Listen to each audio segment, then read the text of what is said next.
పిల్లలకి తినడానికి ఏం చేశానంటే నా దగ్గర ఉన్న అనప పప్పుల్ని నానబెట్టి తోలు తీస్తుండగా ఒక ఐడియా వచ్చింది. ఇంకేముంది, స్టవ్ మీద పెనం పెట్టి నూనెని సలసలా వేయించి తోలు తీసిన పప్పుల్ని అందులోకి వేసి పసుపు, ఉప్పు, మిరియాల పొడి, కారం, చట్పటా చాట్ మసాలాని వేసి గిరిగిరా తిప్పి పక్కన పెట్టా. ఇక నీటిలో నానబెట్టిన పప్పులు నన్నేం చేస్తావే తల్లి, నా పక్కనెందుకు కరివేపాకు అంటుండగా వాటిని కూడా సలసలా కాగుతున్న నూనెలోకి వేసా. దెబ్బతో తోలు ఊడిపోయి బయటకొచ్చింది. అంతే. Oh my god.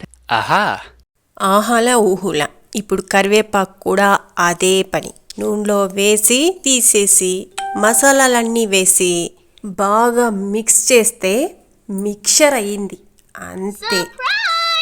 ఒకటేమో తొక్క తీసి ఒకటేమో తొక్క తీయక, రెండు బాగున్నాయి. ఇంకెందుకు ఆలస్యం, ఇలానే ట్రై చేసి తినేయండి.